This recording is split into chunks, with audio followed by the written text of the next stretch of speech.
What's up, world? It's Fresh the Legend. We're at the Live to Be Legendary podcast. Today's guest, Worthy. Been around for a while, doing the work, trendsetter, innovator, community leader, father, amazing person. He needs to light on him because what he's been doing needs to be seen, shown, and supported. I'm very happy to sit today with Ant Brown. Yo, Ant, my dog. Thanks for coming, man. You know that mean from the P, man. Where you from in South Philly? 31st and Tasket. Where you from down there? Stanley Street, yep. Never knew that about you. Yes, I was born and raised. I was like 12, 13. My brother got killed. That's when we moved. Moved to where? My grandma was living in Northeast. My sister was living in Southwest. So I moved to my sister crib, and I was like back and forth from my sister crib to my grandma crib. Oh, all right. What middle school you went to? What was your school?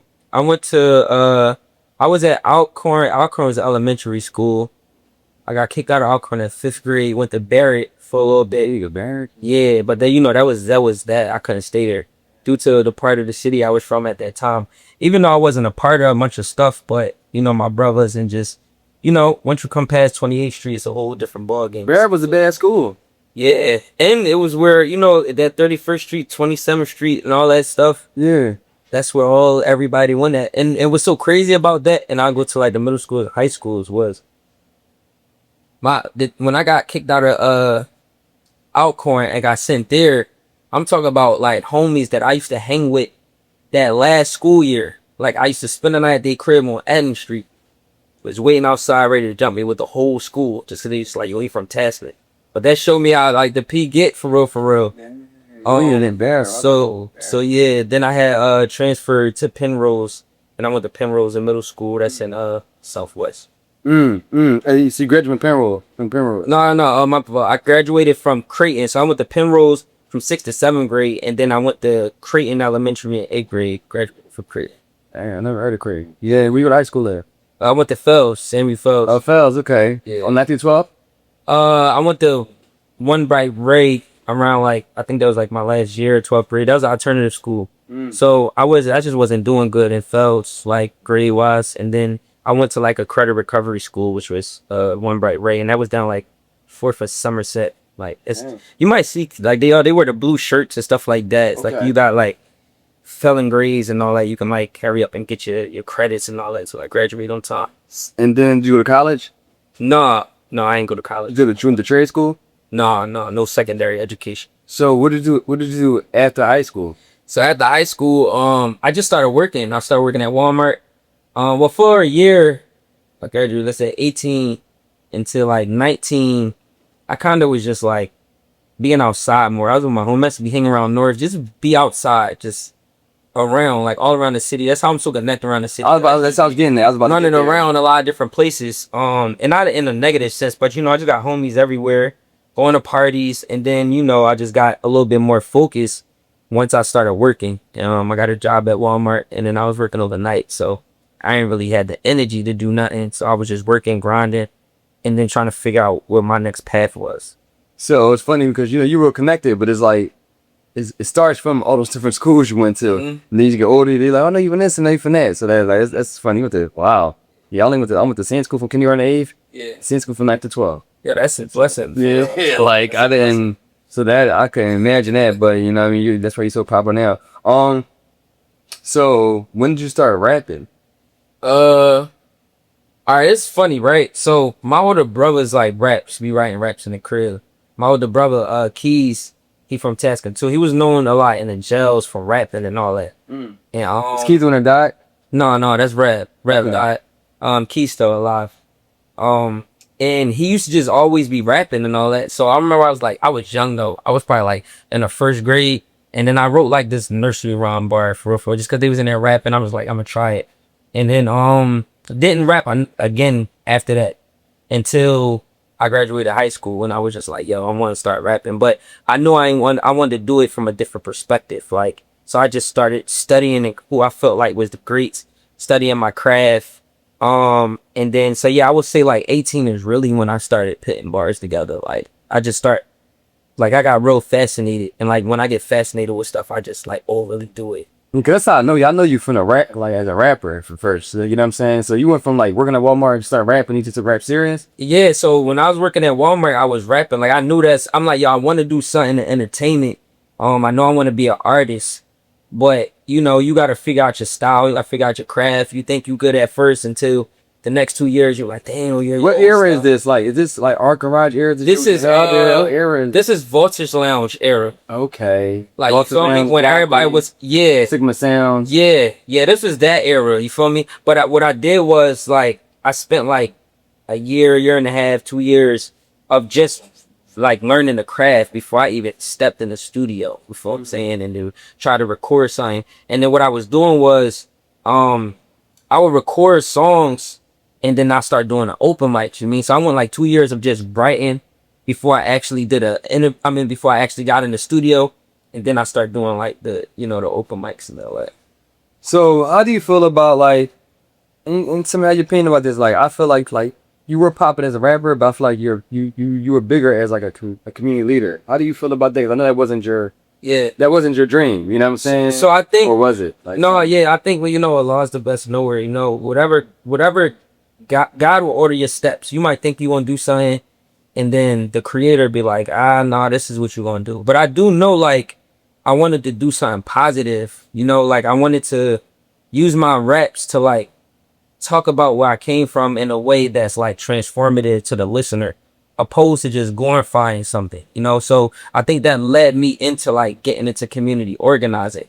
And I always was like, yo, like, there's not too many people that's volunteering, doing community work, but that's using their raps as the angle to pull people in before I start to deliver the community service part. you on point, because I was about to say, where I started seeing you separating from like just a regular rapper to like you evolving was when I peeped like, yo, he's performing at community events. He's performing for the politicians. He's performing at for the children, for the youth. I was like, okay, he doing something different. You were one of the first artists I seen that got off to like, we was on Instagram more so like rapping open mics and trying to make it to like, no, I'm gonna go to the community level. Yeah. You were one of the first people I seen do that. So tell me about that. To be honest, it's more pure in that sense. Now I don't want to say it's perfect, because what I learned is the same bullshit goes on in the community world too, because it's just like anything, you know. Philly changing a lot though.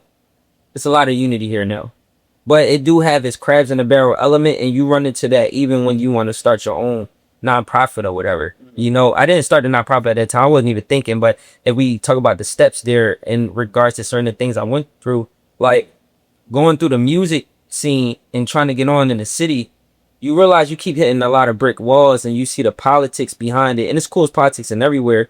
But then when you do the community work, you see the politics behind that.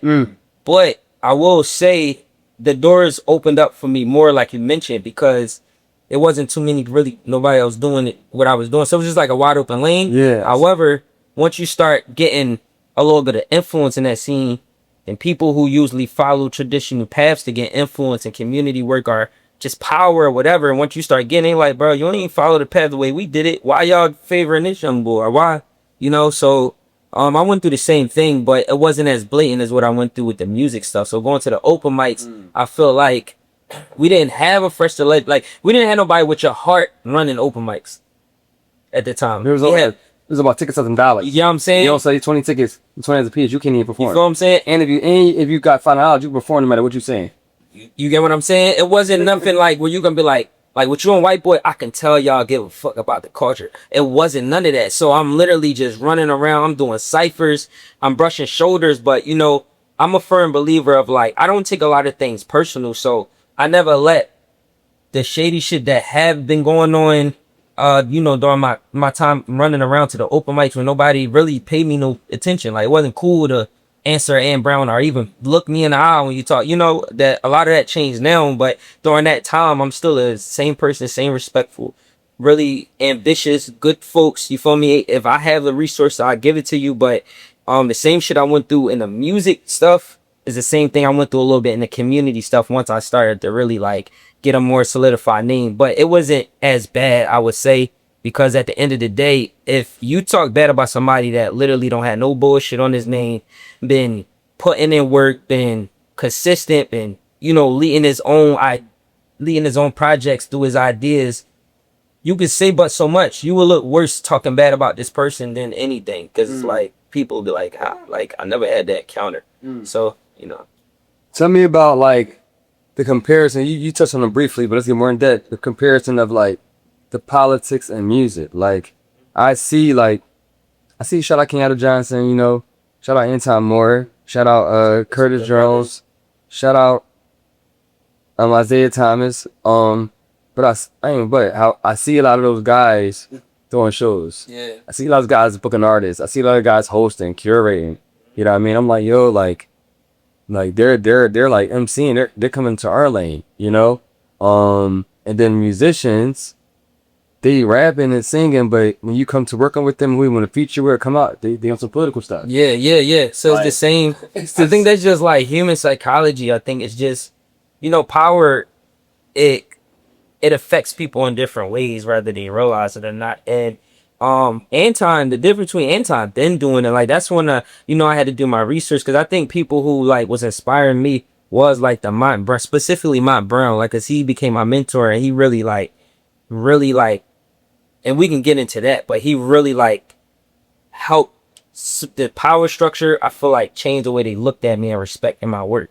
One thing led to another. When and I'm good at like capitalizing off moments. Like, so if you put me in a room with somebody, you introduce me to somebody, I'm going to nurture that relationship, and you going to look like, dang, oh, okay, it made sense that I connected you. You feel me? Not just you get connected with somebody and nothing happened from it. You feel me? Like, you actually nurture the relationship. But Live to be Legendary is proudly sponsored by Philly Real Estate Services and Solutions. Are you a Philadelphia landlord in need of expert landlord-tenant services? Look no further. Philly Real Estate Services and Solutions is here to represent you in landlord-tenant court, ensuring a smooth and hassle-free experience. Give them a call at 610-235-7998. Again, the number is 610-235-7998.